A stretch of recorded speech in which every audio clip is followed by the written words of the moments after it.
Okay, now we are going to conclude chapter 6.3. And I am now jump into example 9. Okay, when we have time, I'm going to give you the beauty of the finding orthogonal trajectories. Okay, but right now let's finish 6.3. And logistic differential equation has another form.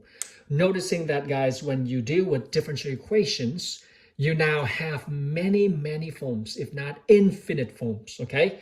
And that's why differential equations are used to model certain species population so that you can manage and you can control the population. Look at this form. This is called logistic differential equation. The rate of change of a population equal or proportional to the constant of that, function time with this 1 over y, y over L. What does this mean? The function y, and then L is what? L is the limit of the population, okay?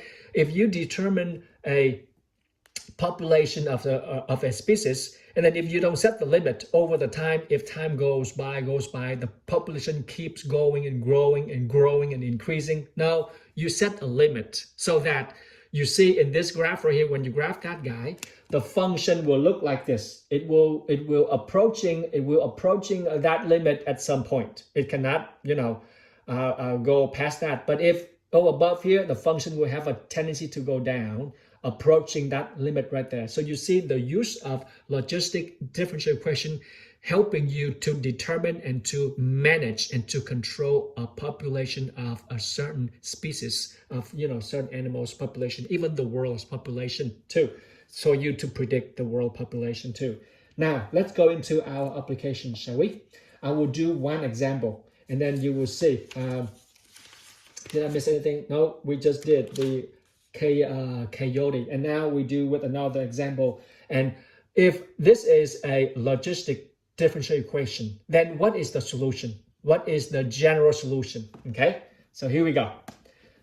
You are now equipped to solve for this logistic differential equation. Okay, this one requires partial fraction, and you guys are no stranger of that. Let's find k. What is the function that derivative give you that? So you're now going to solve this. Okay, develop for me the general solution for this logistic differential equation. Let's solve this. Same format, separation of variables. Okay, shall we? Let's go. So bring t over. You got right now dy. Okay, all right, dy. Over here you will have, bring over here you have y, and that is 1 minus y over L. There we go. Equals what? Equals k dt. That's your first step right there. Got it? Divide everybody, this guy, bring y over and bring t over here. So that's how you separate them. Now, let's simplify that guy for me, please. This one right here, key thing, dy. Can you see that? Okay, can you see that? Oh boy, I have to rewrite that. Okay, it's okay. Look right here. Just, there we go. Okay, you okay now? Yep. That's y right there. Okay, guys, here we go. Now I'm gonna work my denominator over here. I'm gonna simplify that guy. L both sides, so you have right here. dy over, look, this is y, and look right here. L minus what? Y over L. There we go, careful, okay? And the right side, keep it like that. Make sense? Now look, can I just go ahead and just flip this right here, okay? If I flip that right there, and you will see, oh, I see. Flip that right here, you will see what I have right now is L, okay? Look, oh, Mr. Dan.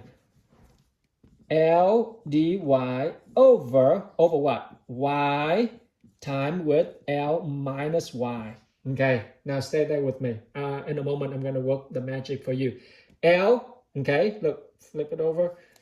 Reciprocal that, you got that right there, okay? Equals what? K dt. There we go. Okay, you guys cool?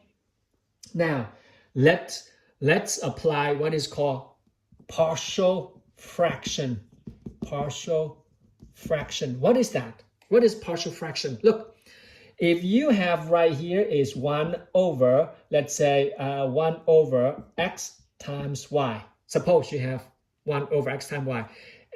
Put it right here. Let's say, let me use this word. L over x times y, I can do partial fraction.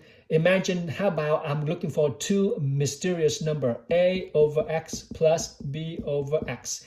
What would be the value for a plus b equals L? Because if I work my magic on the, oh, this is y, I'm sorry, this is y, okay? Look, this is the key value for doing the partial fraction. I can separate this guy in this form right here, and I'm gonna find the values.